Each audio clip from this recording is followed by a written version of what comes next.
It's been almost 37 years to the day that I graduated from UT. I remember a lot of things about that day. I remember I had a throbbing headache from a party the night before.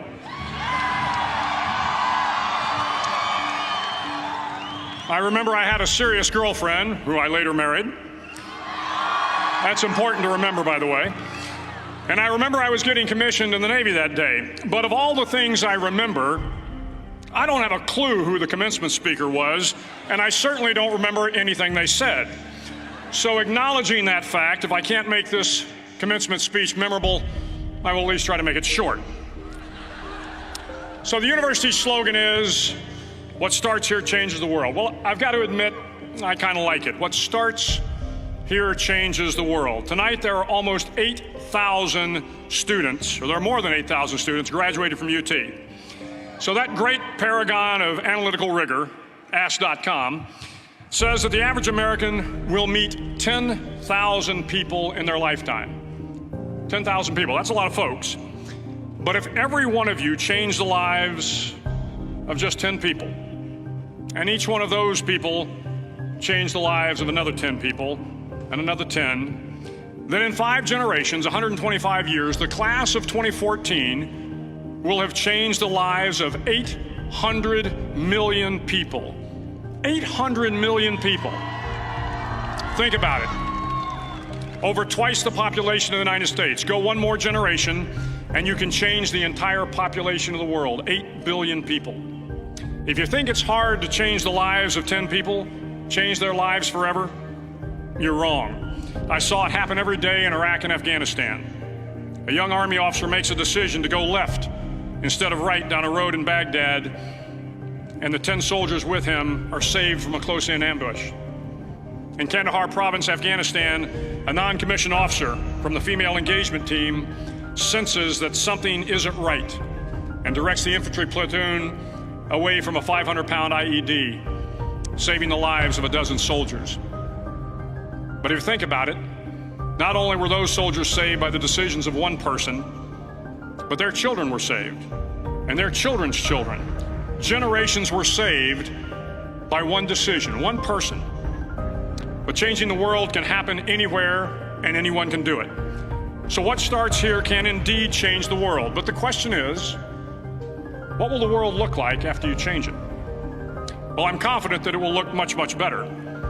But if you'll humor this old sailor for just a moment, I have a few suggestions that may help you on your way to a better world. And while these lessons were learned during my time in the military, I can assure you that it matters not whether you ever served a day in uniform.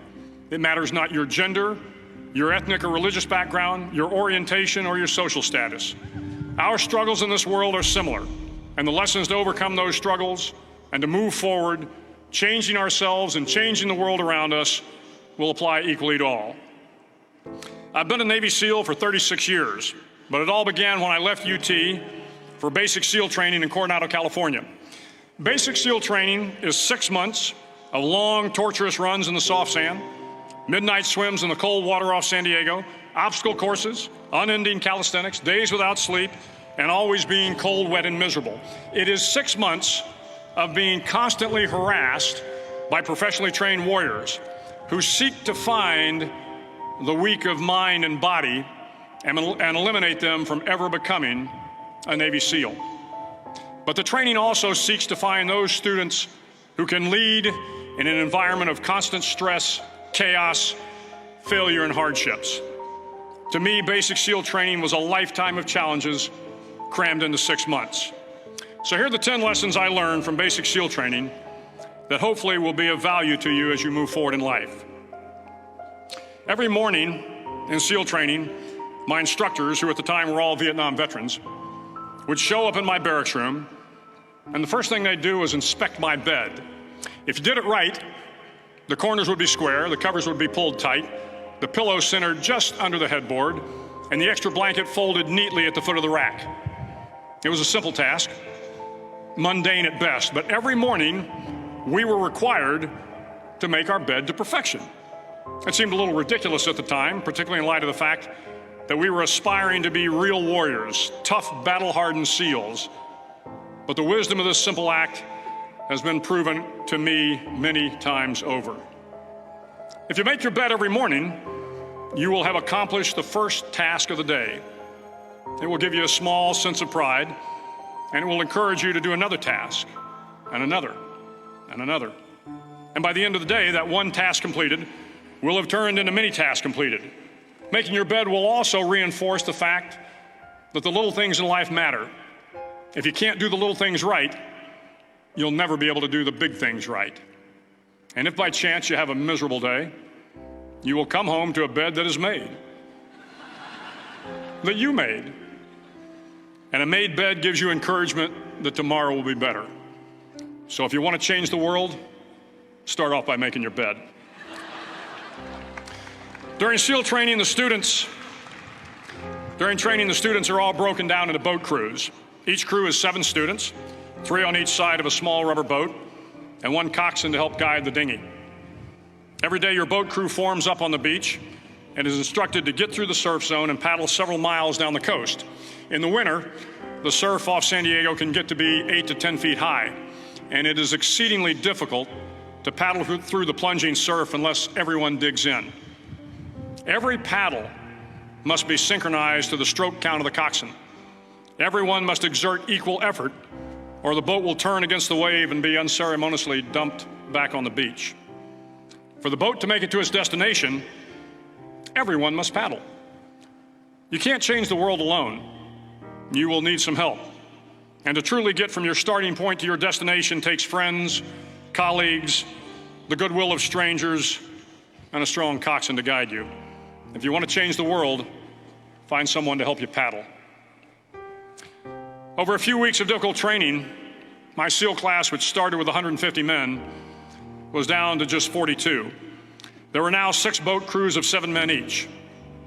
I was in the boat with the tall guys, but the best boat crew we had was made up of the little guys, the Munchkin crew, we called them. No one was over 5'5". The Munchkin boat crew had 1 American Indian, 1 African American, 1 Polish American, 1 Greek American, 1 Italian American, and 2 tough kids from the Midwest. They out-paddled, outran, and outswam all the other boat crews. The big men in the other boat crews would always make good-natured fun of the tiny little flippers the Munchkins put on their tiny little feet prior to every swim. But somehow these little guys from every corner of the nation and the world always had the last laugh, swimming faster than everyone and reaching the shore long before the rest of us. SEAL training was a great equalizer. Nothing mattered but your will to succeed, not your color, not your ethnic background, not your education, not your social status. If you want to change the world, measure a person by the size of their heart, not by the size of their flippers. Several times a week, the instructors would line up the class and do a uniform inspection. It was exceptionally thorough. Your hat had to be perfectly starched, your uniform immaculately pressed, your belt buckle shiny and void of any smudges. But it seemed that no matter how much effort you put into starching your hat or pressing your uniform or polishing your belt buckle, it just wasn't good enough. The instructors would find something wrong. For failing the uniform inspection, the student had to run, fully clothed, into the surf zone, then wet from head to toe, roll around on the beach until every part of your body was covered with sand. The effect was known as a sugar cookie. You stayed in the uniform the rest of the day, cold, wet, and sandy. There were many a student who just couldn't accept the fact that all their efforts were in vain, that no matter how hard they tried to get the uniform right, it went unappreciated. Those students didn't make it through training. Those students didn't understand the purpose of the drill. You were never going to succeed. You were never going to have a perfect uniform. The instructors weren't going to allow it. Sometimes, no matter how well you prepare or how well you perform, you still end up as a sugar cookie. It's just the way life is sometimes. If you want to change the world, get over being a sugar cookie and keep moving forward. Every day during training, you were challenged with multiple physical events: long runs, long swims, obstacle courses, hours of calisthenics, something designed to test your mettle. Every event had standards, times you had to meet. If you failed to meet those times, those standards, your name was posted on a list, And at the end of the day, those on the list were invited to a circus. A circus was 2 hours of additional calisthenics designed to wear you down, to break your spirit, to force you to quit. No one wanted a circus. A circus meant that for that day, you didn't measure up. A circus meant more fatigue, and more fatigue meant that the following day would be more difficult and more circuses were likely. But at some time during SEAL training, everyone made the circus list. But an interesting thing happened to those who were constantly on the list. Over time, those students who did 2 hours of extra calisthenics got stronger and stronger. The pain of the circuses built inner strength and physical resiliency. Life is filled with circuses. You will fail. You will likely fail often. It will be painful. It will be discouraging. At times, it will test you to your very core. But if you want to change the world, don't be afraid of the circuses. At least twice a week, the trainees were required to run the obstacle course. The obstacle course contained 25 obstacles, including a 10-foot wall, a 30-foot cargo net, a barbed wire crawl, to name a few. But the most challenging obstacle was the slide for life.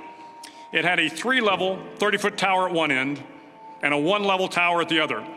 In between was a 200-foot-long rope. You had to climb the 3-tiered tower, and once at the top, you grabbed the rope, swung underneath the rope, and pulled yourself hand over hand until you got to the other end. The record for the obstacle course had stood for years when my class began in 1977. The record seemed unbeatable until one day a student decided to go down the slide for life head first. Instead of swinging his body underneath the rope and inching his way down, he bravely mounted the top of the rope and thrust himself forward.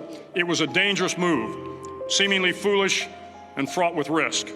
Failure could mean injury and being dropped from the course. Without hesitation, the student slid down the rope perilously fast. Instead of several minutes, it only took him half that time. And by the end of the course, he had broken the record. If you want to change the world, sometimes you have to slide down the obstacles head first. During the land warfare phase of training, the students are flown out to San Clemente Island, which lies off the coast of San Diego. The waters off San Clemente are a breeding ground for the great white sharks. To pass SEAL training, there are a series of long swims that must be completed. One is the night swim. Before the swim, the instructors joyfully brief the students on all the species of sharks that inhabit the waters off San Clemente. They assure you, however, that no student has ever been eaten by a shark, at least not that they can remember. But you are also taught that if a shark begins to circle your position, stand your ground. Do not swim away. Do not act afraid. And if the shark, hungry for a midnight snack, darts towards you, then summons up all your strength and punch him in the snout, and he will turn and swim away. There are a lot of sharks in the world. If you hope to complete the swim, you will have to deal with them. So if you want to change the world, don't back down from the sharks. As Navy SEALs, one of our jobs is to conduct underwater attacks against enemy shipping. We practice this technique extensively during training. The ship attack mission is where a pair of SEAL divers is dropped off outside an enemy harbor and then swims well over 2 miles underwater, using nothing but a depth gauge and a compass to get to the target. During the entire swim, even well below the surface, there is some light that comes through. It is comforting to know that there is open water above you. But as you approach the ship, which is tied to a pier, the light begins to fade. The steel structure of the ship blocks the moonlight. It blocks the surrounding street lamps. It blocks all ambient light. To be successful in your mission, you have to swim under the ship and find the keel, the center line, and the deepest part of the ship. This is your objective. But the keel is also the darkest part of the ship, where you cannot see your hand in front of your face, where the noise from the ship's machinery is deafening, and where it gets to be easily disoriented, and you can fail. Every SEAL knows that under the keel, at that darkest moment of the mission, is a time when you need to be calm, when you must be calm. when you must be composed, when all your tactical skills, your physical power, and your inner strength must be brought to bear. If you want to change the world, you must be your very best in the darkest moments. The 9th week of training is referred to as Hell Week. It is 6 days of no sleep, constant physical and mental harassment, and one special day at the Mud Flats. The Mud Flats are an area between San Diego and Tijuana where the water runs off and creates the Tijuana Sloughs, a swampy patch of terrain where the mud will engulf you. It is on Wednesday of Hell Week that you paddle down to the Mud Flats and spend the next 15 hours trying to survive the freezing cold, the howling wind, and the incessant pressure to quit from the instructors. As the sun began to set that Wednesday evening, my training class, having committed some egregious infraction of the rules, was ordered into the mud. The mud consumed each man till there was nothing visible but our heads. The instructors told us we could leave the mud if only 5 men would quit. Only 5 men, just 5 men, and we could get out of the oppressive cold. Looking around the mud flat, it was apparent that some students were about to give up. It was still over 8 hours till the sun came up. 8 more hours of bone-chilling cold. The chattering teeth and the shivering moans of the trainees were so loud, it was hard to hear anything. And then one voice began to echo through the night. One voice raised in song. The song was terribly out of tune, but sung with great enthusiasm. One voice became 2, and 2 became 3, and before long, everyone in the class was singing. The instructors threatened us with more time in the mud if we kept up the singing, but the singing persisted, and somehow the mud seemed a little warmer, and the wind a little tamer, and the dawn not so far away. If I have learned anything in my time traveling the world, it is the power of hope, the power of one person, a Washington, a Lincoln, King, Mandela, and even a young girl from Pakistan, Malala. One person can change the world by giving people hope. So if you want to change the world, start singing when you're up to your neck in mud. Finally, in SEAL training, there's a bell. A brass bell that hangs in the center of the compound for all the students to see. All you have to do to quit is ring the bell. Ring the bell, and you no longer have to wake up at 5 o'clock. Ring the bell, and you no longer have to be in the freezing cold swims. Ring the bell, and you no longer have to do the runs, the obstacle course, the PT, and you no longer have to endure the hardships of training. All you have to do is ring the bell to get out. If you want to change the world, don't ever, ever ring the bell. To the class of 2014, you are moments away from graduating, moments away from beginning your journey through life, moments away from starting to change the world for the better. It will not be easy, but you are the class of 2014, the class that can affect the lives of 800 million people in the next century. Start each day with a task completed. Find someone to help you through life. Respect everyone. Know that life is not fair and that you will fail often. But if you take some risks, step up when the times are the toughest, face down the bullies, lift up the downtrodden, and never, ever give up. If you do these things, the next generation and the generations that follow will live in a world far better than the one we have today.